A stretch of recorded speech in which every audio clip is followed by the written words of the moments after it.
Assalamualaikum warahmatullahi wabarakatuh. Perkenalkan, saya Irfan Rofi'i sebagai pemateri 1. Saya Nikomah Dewani sebagai pemateri kedua. Saya Nilo Putu Febianti sebagai pemateri ketiga. Oke, untuk mempersingkat waktu, mari saja kita langsung masuk ke pembahasannya. Assalamualaikum warahmatullahi wabarakatuh. Saya Irfan Rofi'i sebagai pemateri 1. Sebelum masuk ke pembahasannya, ada beberapa hal yang akan kita bahas pada video kali ini.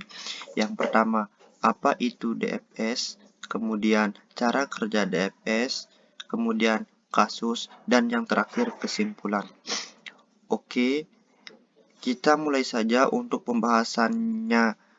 Jadi, DFS itu merupakan singkatan dari Depth First Search, merupakan salah satu algoritma yang digunakan untuk melakukan traversal di dalam graf dan topologi sorting. Ciri dari pencarian solusi dengan DFS yaitu melakukan ekspansi simpul-simpul terdalam lebih dahulu. Pertama-tama, simpul akar dibangkitkan pertama kali, kemudian simpul pada level kedua, lalu simpul pada level ketiga, dan seterusnya. Sehingga pencarian akan mengikuti sebuah lintasan tunggal yang semakin dalam dari akar. Ketika pencarian sampai pada sebuah simpul yang tidak memiliki tetangga, maka pencarian dilanjutkan ke lintasan lainnya. Cara kerja DFS akan dijelaskan oleh teman saya. Saya Nikomah Dewani sebagai pemateri kedua. Sebelumnya teman saya sudah menjelaskan mengenai pengertian dari DFS atau Depth First Search. Dan saya akan menjelaskan mengenai cara kerja dari DFS. Dalam implementasi DFS dapat diselesaikan dengan cara rekursif atau dengan bantuan struktur data stack. Jadi stack itu tumpukan.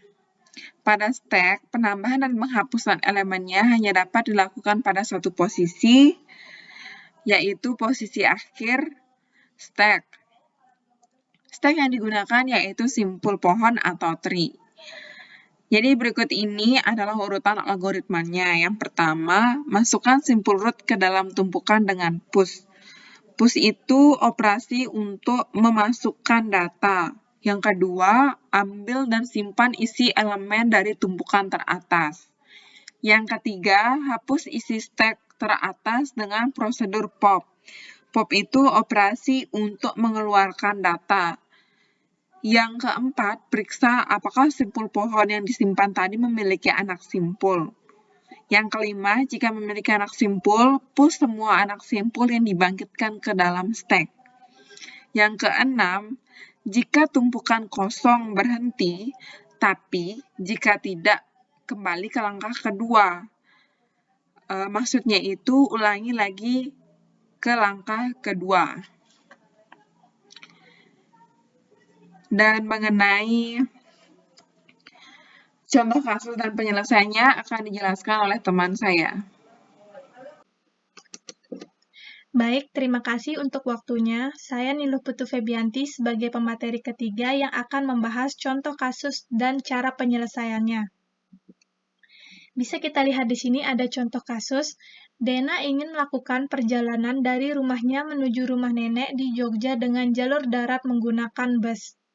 Pada simulasi jalur bus yang digunakan adalah transportasi yang ada antara kota Pekalongan menuju kota Jogja. Bisa kita lihat di sini ada 3 jalur dari Pekalongan menuju kota Jogja. Untuk jalur pertama tersebut, di sini kita bisa lihat dia tuh melewati ada 3 daerah sebelum nyampe di kota Jogja, yaitu daerah Weleri, Semarang, dan Magelang.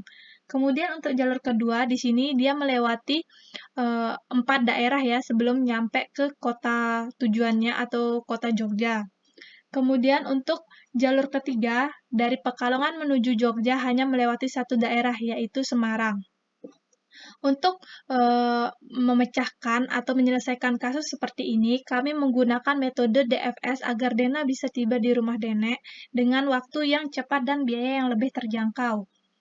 Nah, sebelum lanjut terlebih dahulu, kita harus di sini membuat pohon atau kerangka kayak gini ya, agar lebih mudah dipahami atau lebih mudah dibaca.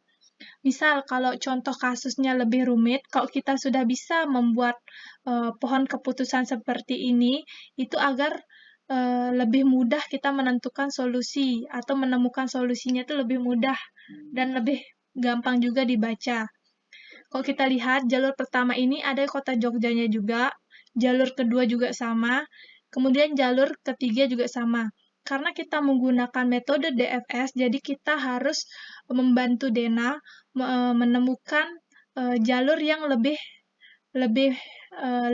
cepat gitu untuk nyampe di rumah neneknya. Jadi kalau kita lihat di sini ada Pekalongan, Semarang, dan Jogja. Itu berarti solusi yang harus dipakai yaitu jalur ketiga oleh Dena supaya tiba di rumah neneknya lebih cepat. Sebenarnya Dena juga bisa menggunakan metode BFS seperti ini. Kalau BFS itu berarti dari titiknya sini, dari Pekalongan, dia tuh memulai dari sebelah kiri ke kanan. Jadi misalnya seperti ini. Ini adalah kota tujuannya Dena. Jadi kalau kita menggunakan metode BFS, berawal dari Pekalongan, Weleri, Semarang, Sukoharjo, dan kemudian berhasil sampai di rumah neneknya.